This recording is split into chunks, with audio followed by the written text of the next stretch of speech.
Salut, c'est Trado, je suis content de vous retrouver pour la mise à jour de l'analyse technique du CAC 40. Au programme, quelques idées de trade, un backtest, l'analyse de la séance du jour, les actualités, la préparation de la séance de jeudi et je vous retrouve juste après ça.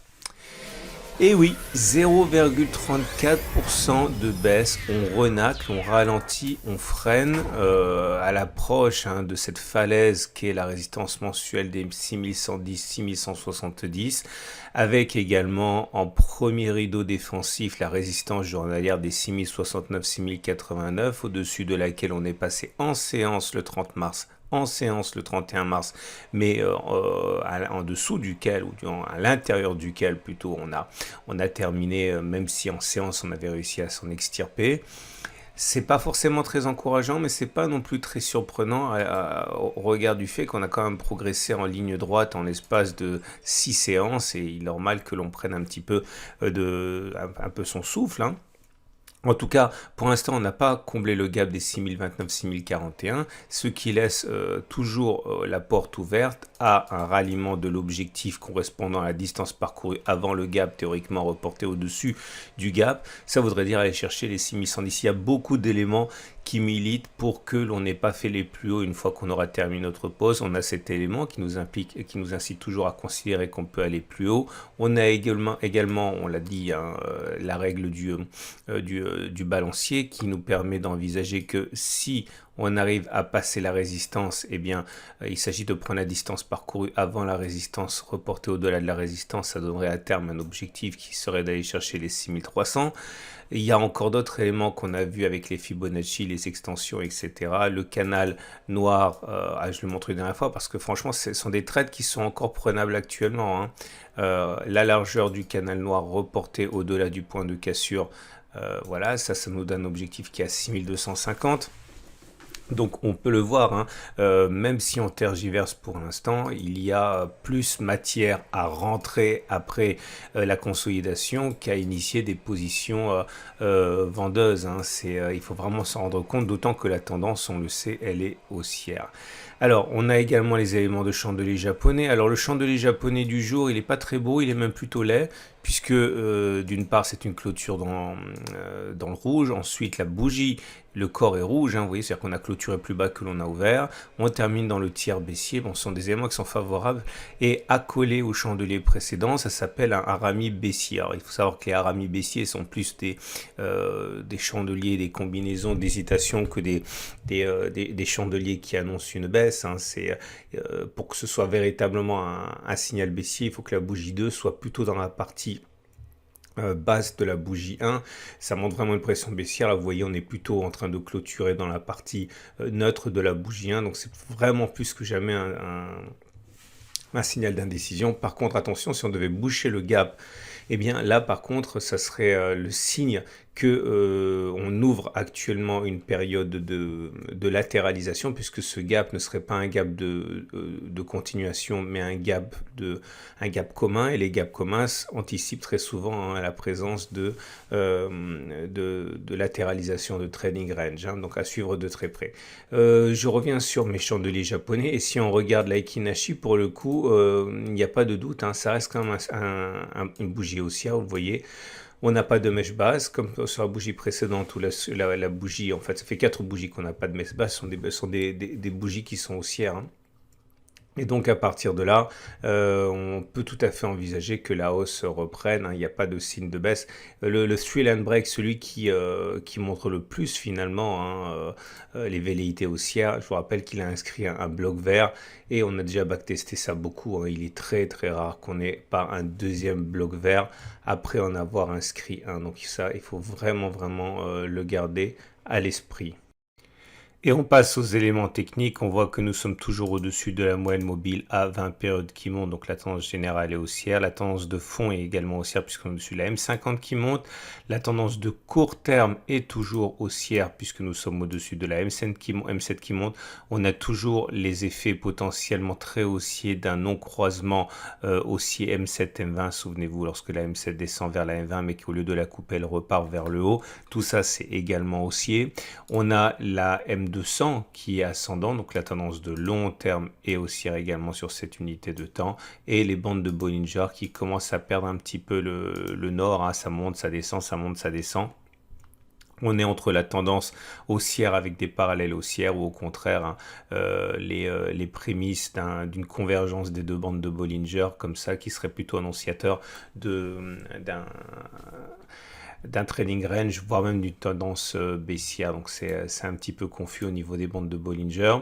Et nous avons les autres éléments à considérer en particulier. Ah oui, j'oublie, il ne faut pas que j'oublie le SAR. Hein. Regardez le SAR parce que là, ça aussi, c'est un signal qui est haussier. Souvenez-vous, hein, lorsque l'on casse le SAR, il est rare, très rare que l'on n'aille pas clôturer au-dessus de la bougie de cassure. Souvenez-vous-en, hein, parce que bon, dans les stratégies, il faut tenir compte de ce genre de choses. Hein. Ce qui nous amène donc aux autres éléments qui nous intéressent. En l'occurrence, aujourd'hui, deux signaux baissiers qui nous sont donnés. Le RSI et le CCI qui sortent de la zone de surachat. Vous voyez, ça n'a pas duré longtemps. On était en zone de surachat, on est redescendu en dessous. Bon, c'est un signal qui mérite d'être backtesté et c'est donc le backtest du jour. Alors, c'est parti pour le backtest du jour.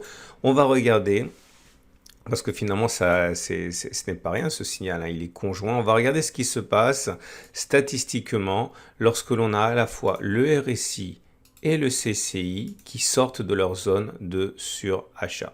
Et on va considérer la chose suivante. Le backtest sera réussi si suite à ce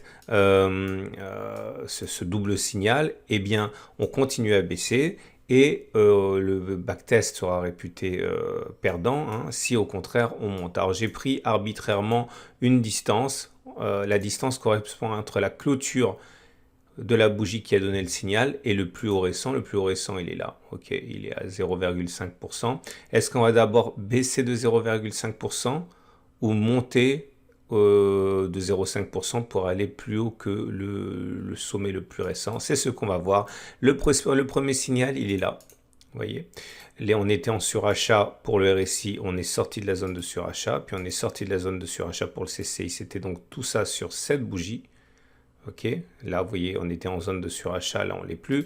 Est-ce qu'on est d'abord allé chercher les sommets récents? Les sommets récents, c'était donc la bougie à 1,52. Est-ce qu'on a fait d'abord plus 1,52 ou moins 1,52? Alors ça ne s'est pas joué à grand chose, mais on est bien allé chercher moins 1,52 avant d'aller chercher plus 1,52. Donc c'est une réussite. Ce qui nous amène au deuxième backtest du jour. Alors, pardon, deuxième occurrence du jour. Alors, attendez, ça n'arrive pas si souvent, donc il faut pas mal dézoomer. Voilà. Un succès encore ici. Un échec. Je vais détailler l'échec, comme ça vous verrez à quoi ça ressemble. Donc, le signal a été donné sur cette bougie-là, vous voyez. Est-ce qu'une fois qu'on a connu cette bougie-là, on a d'abord été chercher plus 1,35 ou moins 1,35? On est d'abord allé chercher plus 1,35, donc c'est un échec. Et on enchaîne donc encore un échec, un succès, un deuxième succès, un échec, un succès, un échec, un succès, un échec, un succès, un échec, un deuxième échec, un succès, un deuxième succès, deux échecs, trois échecs d'affilée, donc un succès, deux succès, trois succès, quatre succès d'affilée, deux échecs. Encore un succès, encore un succès, encore un succès, un quatrième succès, un cinquième succès d'affilée. Et ça y est, on arrive à nos 30 occurrences et on arrive à la statistique suivante, 18 échecs, 18 succès et 12 échecs. Autrement dit, le taux de réussite de 60%. Et c'est pas mal. Alors 60%, ça voudrait dire clairement qu'on a plus de chances d'aller chercher, eh bien vous l'avez compris, hein, 0,50 vers le bas que 0,50 vers le haut. Alors on verra plus tard pourquoi ça m'embête un petit peu cette histoire, mais c'est intéressant de toute manière. Alors on enchaîne avec l'Ichimoku. Et l'Ichimoku nous donne la chose suivante. On est toujours en tendance haussière, on le voit, hein. Plus que jamais, vous voyez, on est au-dessus d'un nuage qui monte, on est au-dessus de la Kijun qui monte, au-dessus de la Tenkan qui monte. Bref, il y a plus de chances pour qu'on n'ait pas fait les plus hauts davantage qu'on les ait fait, puisque la tendance elle est haussière. Ce qui nous permet de terminer avec Les trades du jour. Alors, qu'est-ce qu'on peut faire? Alors, c'est compliqué, c'est vraiment compliqué cette histoire. Déjà, on est au contact d'une résistance. Ok, alors, acheter quand on est au contact d'une résistance, c'est vraiment quelque chose qui est difficile parce que tout simplement, c'est pas de la magie l'analyse technique. Il faut se mettre dans la tête de la foule de traders. Ok, vous êtes sûr que dans toute cette zone, il y a des vendeurs. Alors des fois, je prends le risque, mais là, c'est vraiment une résistance importante. C'est une résistance mensuelle, hebdomadaire, journalière. Bon, on va vraiment se prendre des tirs de barrage tout au long de la montée, hein. Le seul espoir, c'est qu'on arrive à faire sauter au fur et à mesure plein de stop-loss de spéculateurs à la baisse, que ça, finalement, ça monte par inertie de rachat de positions vendeuses, hein. Maintenant, spéculer à la baisse, à la hausse, pardon, à la baisse, j'y tiens. Ah, j'ai oublié de le dire, il y a un turtle soup qui m'a été signalé par de nombreux tradosauriens. Merci à vous, vous êtes plus observateur que moi. Ça s'est passé hier, il y avait un turtle soup et en ce sens, la baisse du jour n'est pas illégitime, hein. Vous voyez, on a fait un plus haut de 20 séances, le précédent plus haut il était là, le nouveau il était là, mais on a clôturé plus bas que le précédent plus haut de 20 séances, donc c'est un turtle soup et c'est un signal de baisse, hein. Maintenant, si vous voulez spéculer à la baisse, ce qui m'embête, c'est que vous avez tous ces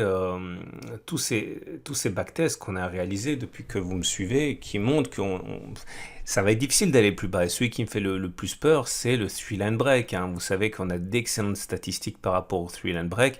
Spéculer à la baisse, quand on a autant de choses qui militent pour une continuation de la hausse, c'est compliqué, hein.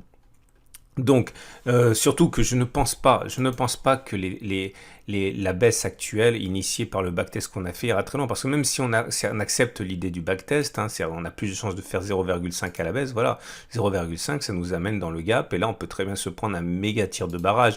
Donc ce que je pense qui va se passer, c'est ça, ok, et c'est ça que je voudrais saisir. Je voudrais saisir un échec dans la grosse résistance mensuelle. Je ne peux pas rentrer en spéculation à la baisse avec le backtest qu'on a fait aujourd'hui parce que c'est que 0,5% de baisse si on respecte les résultats du backtest, hein. Donc voilà, donc pour l'instant, je vais à titre personnel attendre que l'on baisse, que l'on remonte et je vais essayer de saisir ma chance dans la résistance mensuelle où je vais m'appuyer, enfin j'espère m'appuyer sur des milliers et des milliers d'algos, de traders, etc.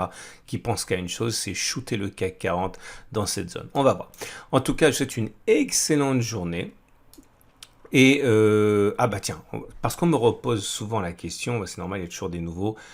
On me demande, mais à quoi ça sert de prendre la formation? Alors, je l'ai déjà dit, là, ce que je partage avec vous, mes trades sont les trades les plus simples, en fait. Ceux qui ont ma formation intégrale savent qu'il y a beaucoup plus de choses qui sont subtiles, notamment dans l'utilisation des figures chartistes, avec différents niveaux d'entrée, différents niveaux de sortie, etc. Dans ces vidéos, je vous propose, en fait, les versions les plus basiques. Donc, si vous voulez gagner du temps, si vous voulez, parce qu'on peut toujours se former seul, on peut toujours se former gratuitement, il y a tout sur internet, mais le problème c'est qu'il y a tout, y compris du très mauvais, et il faut beaucoup de temps pour débusquer finalement et trouver les bonnes sources et éluder les mauvaises. Et l'avantage de ma formation, voilà, c'est ça, c'est que ça vous permet de gagner beaucoup de temps, des années et des années. Voilà pourquoi je pense que les exercices corrigés de mes formations et la théorie de mes formations, ça peut vous servir. Voilà, je répète une fois de plus la réponse à cette question.